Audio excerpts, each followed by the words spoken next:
ng baril na umalingaw sa paligid. Sandra! Mabilis pang lapit ito pero ganoon na lamang ang takot ko na makitang nasa likuran niya. May lalaki sa likod ni Eros. Nakatutok sa kanya ang baril nito. Wala na akong oras sa sinayang pa at tumakbo ko papunta sa kanya.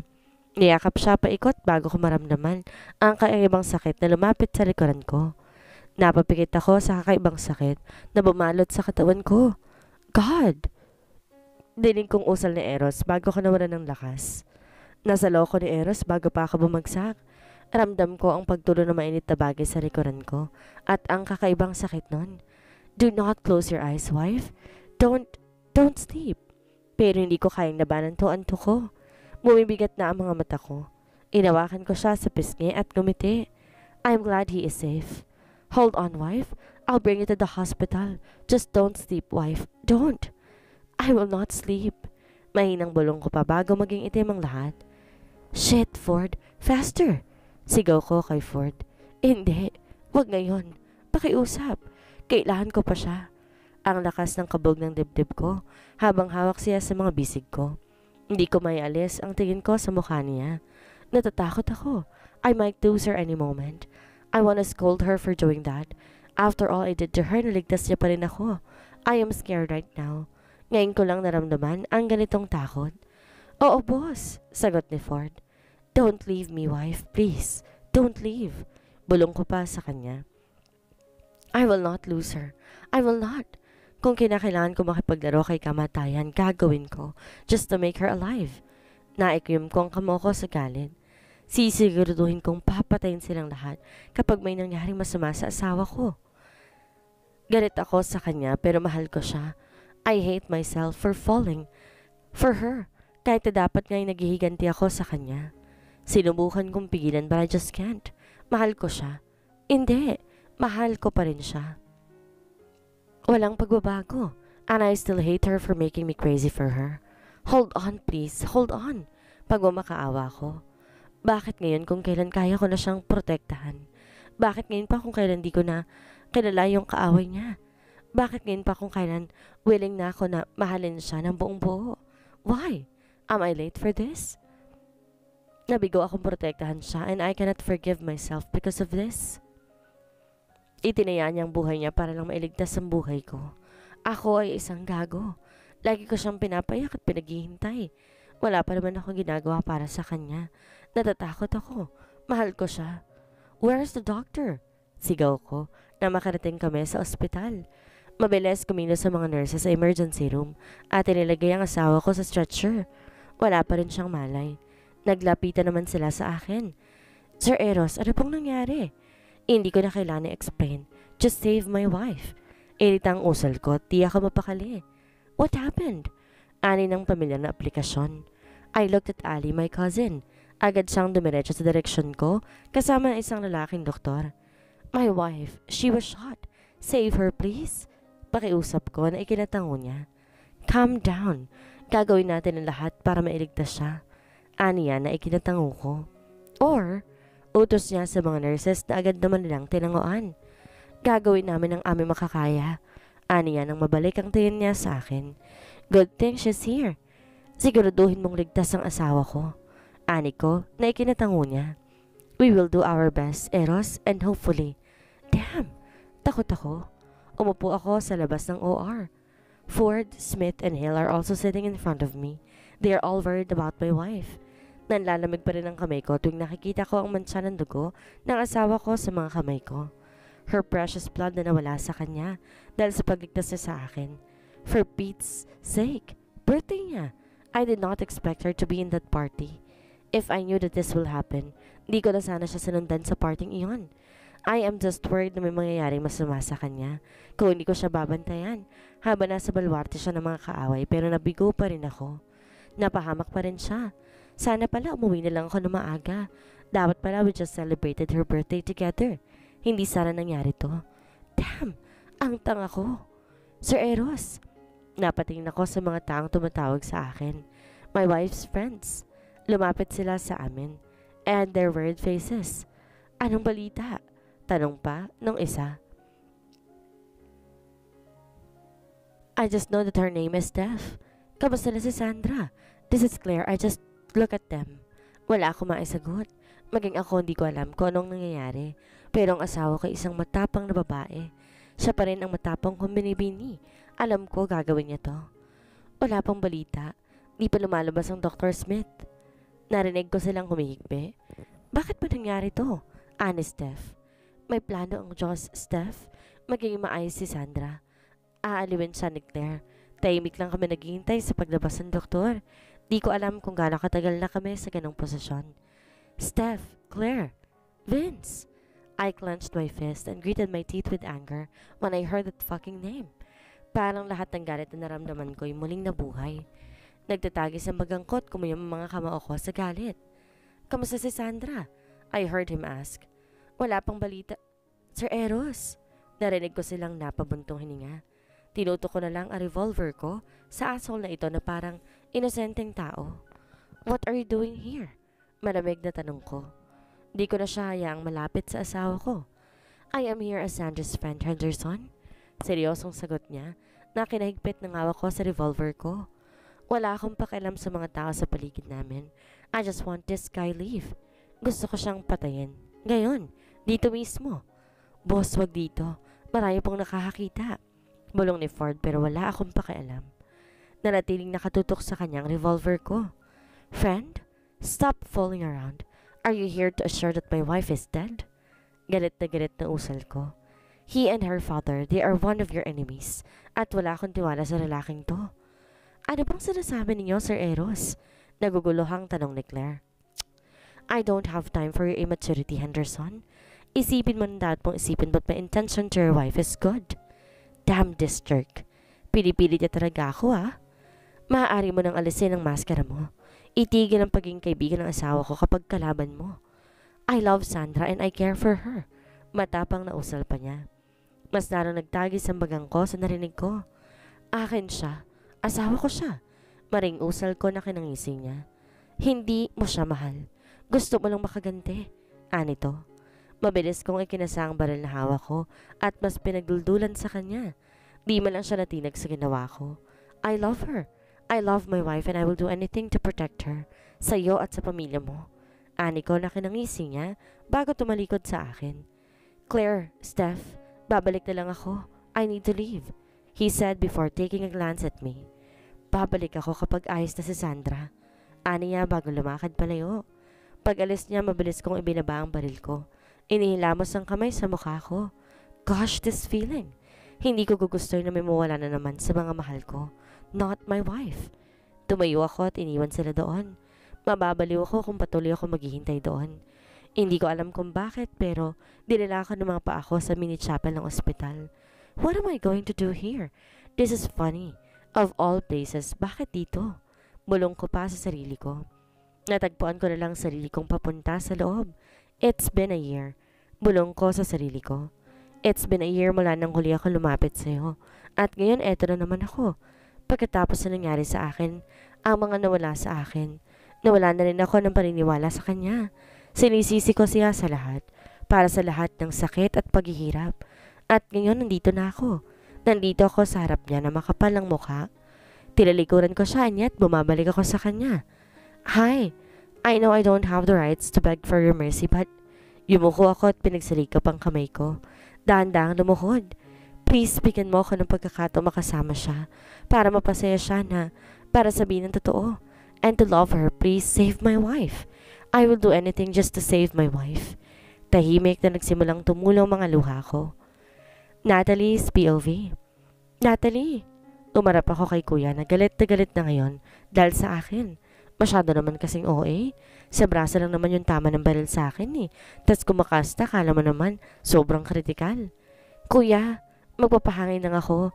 Babalik din ako agad. Sagot ko. Bored na bored ako sa room ko.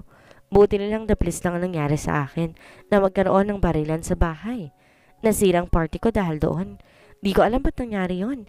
And to my surprise, nandun si Eros at si Sandra na sa pagkakaalam ko masama ang tama.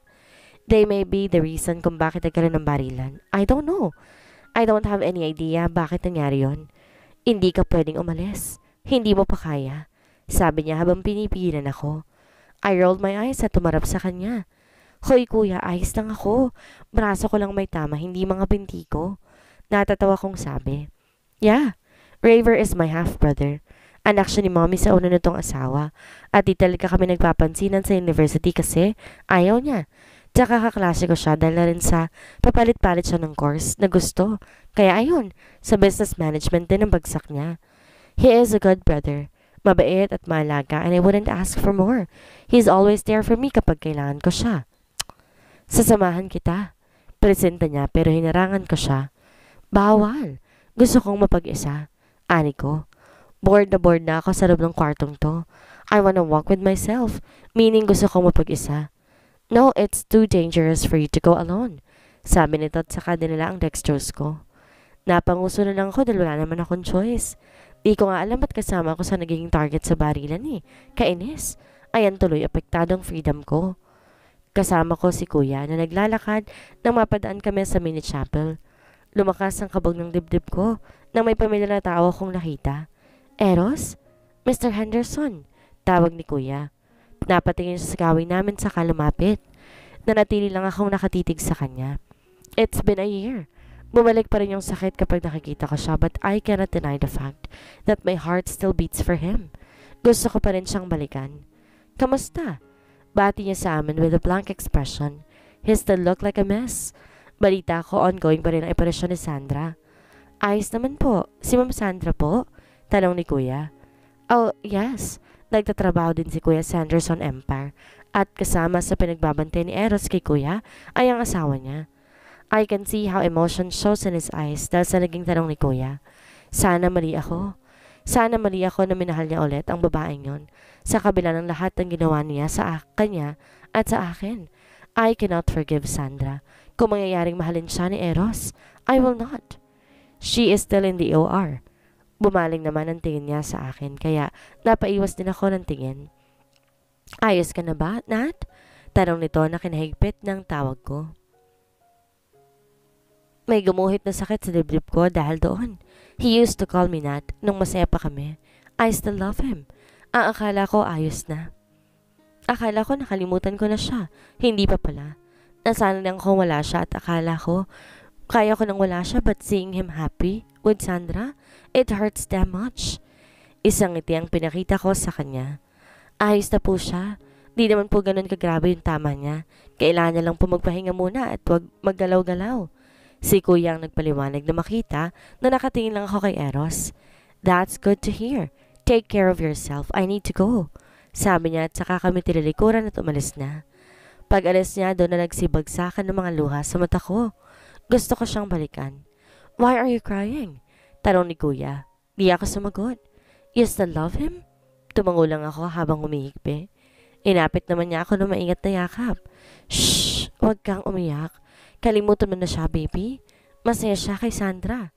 Pagpapatahan niya sa akin na kinailing ko. Kumalas ako sa pagkakayakap at tinignan siya ng diretso. So, I'll take him back? Nauna siyang naging akin, kuya. Walang emosyong sabi ko na mukhang kinagulat niya. I don't know what happened to Sandra at hindi niya ako matandaan. But I don't care. Gagawin kong lahat para maibalik siya. You know from the start, si Sandra lang talaga, hindi ba? Ani kuya na kinahigpit ng hawak ko sa mga kamay ko. Pero sa akin siya bumagsak. Kumpiyansang sagot ko. I know that from the very start. Siya na ang mahal ni Eros bago pa ako dumating sa buhay nila. Magkasama na sila dati at seems like kinalimutan na nga ni Sandra. Iyon. Pero ikaw ang naunang nang iwan sa kanya, hindi ba? Yeah, I admit that. But I have reasons. Hindi ko siya kaya makita ng mga panahong yon. Pinagsisihan ko na yon, kuya. Kung hindi ko siya iniwan, mababaliw ako. Dahil tuwing nakikita ko siya, naalala ko lang ang anak ko. Sagot ko. Napakuyom ako habang inaalala ko ang nangyari ng araw na mawala ang anghel ko. They took my son's life. Matapang kong sabi habang patuloy ang pagpatak ng mga luha ko. Wala nang nagawa si kuya kundi yakapin na lamang ako. Umiyak lang ako nang umiyak sa mga bisig niya. Hush, don't cry. Just forget everything, Nat. Pagpapatahan niya sa akin. Kuya? Tulungan mo ako mabawi si Eros. I asked for his help dahil alam ko kahit mga bata pa kami, he used to love Sandra secretly. Bukod kay Vince, gusto rin siya ng kuya ko, and I will not let her also have Eros. No! Jeremy Ford's POV. 2 weeks na magsimulang isugod sa ospital si Ma'am Sandra dahil sa pagkakabaril sa kanya, at 2 weeks na rin siyang walang malay. Di na siya critical but still di pa rin siya nagigising. At abala ngayon si boss sa paghahanap ng mga taong punot tulo nito. Kung nakakatakot siya, mas nakakatakot siya ng mga panahong tulog si Ma'am Sandra. The way he pointed his gun to Vince made me shiver. Nakakatakot siya magalit. I thought he will really kill him that moment. Luckily, he did not. Mukhang natakot din tuloy sa kanya mga kaibigan ni Ma'am Sandra. Nakakatakot talaga siya, but one thing na napatunayan namin is he really loved his wife. Sa 2 linggo na pagkakatulog ni Ma'am Sandra, hindi umaalis si boss sa tabi niya. Ngayon lang dahil kailangan niyang hanapin na may gawa nun, kasama ng mga pinsan niyang madalas ding dumalaw dito. Ang totoo naman, wala naman talaga sa Sweden si boss. Pinalabas niya lang yun para lumabas sa mga taong gustong pumatay kay Ma'am Sandra. Noong araw ng party ni Natalie Coronel, wala naman talaga dapat dun si boss. Kaya lang sinundan niya si Ma'am Sandra at Vince, at nagkataon na dun sa party ang punta nila. Alam namin na Anthony na may mangyayari ng gabing yun dahil nakamasid kami sa mansyon ng mga koronel. At kapansin-pansin, ang mga lalaki nakamasid din sa labas ng bahay. At di nga kami nagkamali. Miyembro sila ng mga kalaban ni boss. Nakakainis lang na late kami ng dating. Kung napaaga lang, edi sana wala sa ospital si ma'am. Bukod kay Ma'am Sandra, nabaral din si Natalie. Pero di ganun kalala dahil naprotektan siya ng mga guards niya at kuya niya. Speaking of kuya, bukod sa amin, atasan din si Raver na magbantay kay Ma'am Sandra sa Law University. Kami ang paprotekta sa kanya sa labas at siya naman sa loob. Grabe si boss. Nandito ako sa office kasama si Bossing na abala sa pag-assemble ng baril niya. Tangina, nakakailang dito. Parang anytime papatay siya. Pero knowing him, hindi siya mananakit basta-basta. Hindi lang halata pero halos mga makasara na mga taong tinitinan niya. Ford. Malamig na tawag nito. Napaangat ako ng tingin. Boss, what do you think? Tatapusin ko na ba sila? O makikipaglaro muna ako sa kanila? Seryoso niyang tanong kaya napangisi ako. Nagsimula sila ng laro, boss. Kaya lalaro tayo kasama nila. Sagot ko.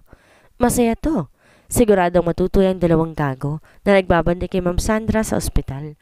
Mga mahihilig sa bakbakan ng mga yon. Hayaan mong paglaruan sila ng Diablo. Nakangiti ang sagot ni boss. May naalala naman akong itanong. Boss, paano po yung lalaking bumaril kay ma'am? Kill him. Parenteng sagot niya. Po? Hindi po ba siyang tulay para malaman natin kung sino po yung queen na sinasabi nila at para malaman kung sinong kalaban natin? Tanong ko. Sinamaan naman niya ako ng tingin kaya napayuko ako. Tangina, mali pa yata ang nasabi ko. That bastard hurt my wife. Hindi ko ba napatawad na mananakit sa asawa ko?